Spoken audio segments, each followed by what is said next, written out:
আসসালামু আলাইকুম everyone, welcome back to my Zarin designer YouTube চ্যানেলে আপনাদের সবাইকে স্বাগতম। কেমন আছেন বন্ধুরা? আশা করি সবাই ভালো আছেন, আমিও ভালো আছি। আপনাদের সাথে আরও একটি সুন্দর সালোয়ারের মোহরের ডিজাইন নিয়ে চলে আসলাম। এটি একটি কমন ডিজাইন, তারপরে ভালো আপনাদের সাথে আমি শেয়ার করি। তো এটি আমি রাউন্ড শেপের সালোয়ারের মোহরটি তৈরি করেছি।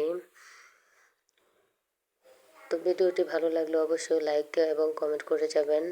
তো সম্পূর্ণ ভিডিও স্কিপ না করে দেখতে থাকুন। তো আসুন দেখা যাক, আমি ডিজাইনটি তৈরি করে দেখাচ্ছি।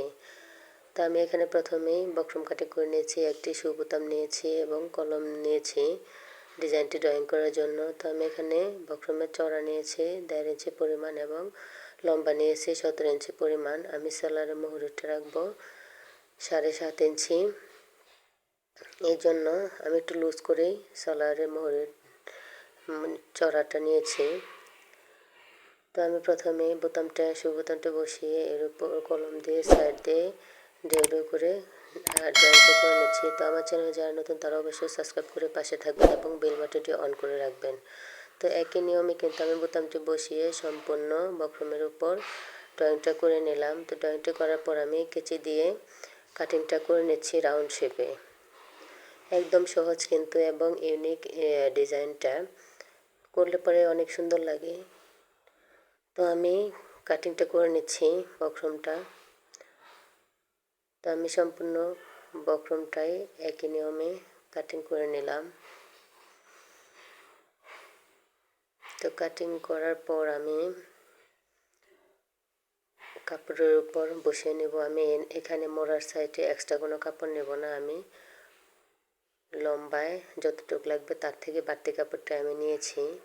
তো আমি বাড়তি কাপড়টা এখানে 2 ইঞ্চি পরিমাণ এক্সট্রা নিয়েছি। তো এখানে আমি উল্টো সাইডে বক্রমের ডিজাইনটা বসিয়ে মাথার সাইডটা আমি মুড়িয়ে বক্রমের উপর সেলাই দিয়ে আটকে নেব।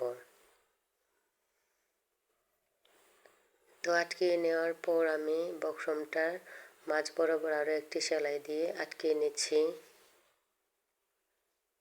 তো এটা আটকানোর পরে আমার সেলাই করতে সুবিধা হবে আর কি।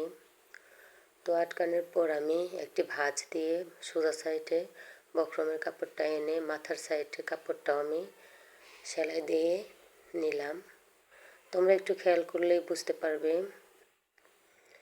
তো আমি এই পর্যায়ে নিডেলটা মাথার থেকে ধরে ঢেউয়ের যে রাউন্ড শেপটা সুন্দরভাবে হাতটা ঘুরিয়ে ঘুরিয়ে আমি বক্রম ঘেঁষে সেলাইটা দিয়ে নিচ্ছি। তো সম্পূর্ণ বক্রমটা আমি এভাবে সুন্দর করে সেলাই দিয়ে নেব। তো মানে রাউন্ড শেপটা আমি করে নেব।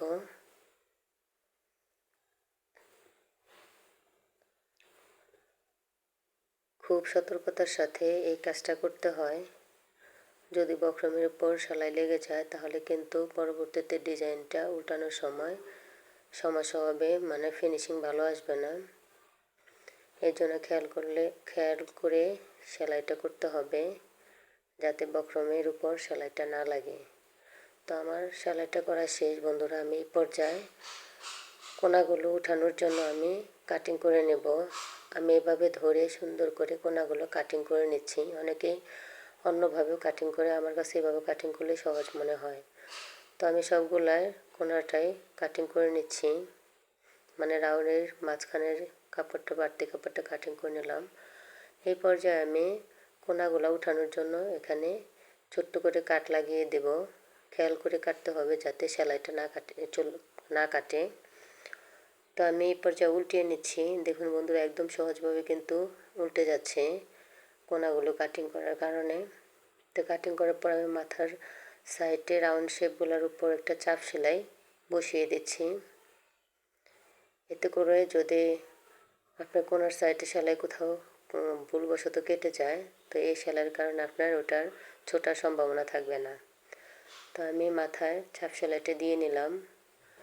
এই পর্যায়ে আমি উল্টো সাইড করে এনে বক্রমের মাথার সাইডটা মোড়ার সাইডটার উপর আটকিয়ে নিচ্ছি। তো আটকানো আমার শেষ। দেখুন বন্ধুরা, আমার ডিজাইনটা কিন্তু হয়ে গিয়েছে।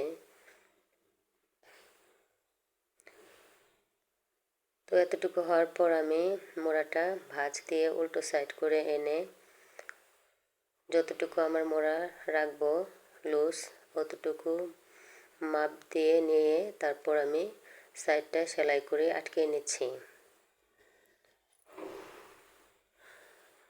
তো আমার সাইডটা আটকানো শেষ। দেখুন বন্ধুরা, আমার সালোয়ারের ফাইনাল লুকটা কেমন হয়েছে অবশ্যই কমেন্টে জানাতে ভুলবেন না। Thank you for watching. আল্লাহ হাফেজ।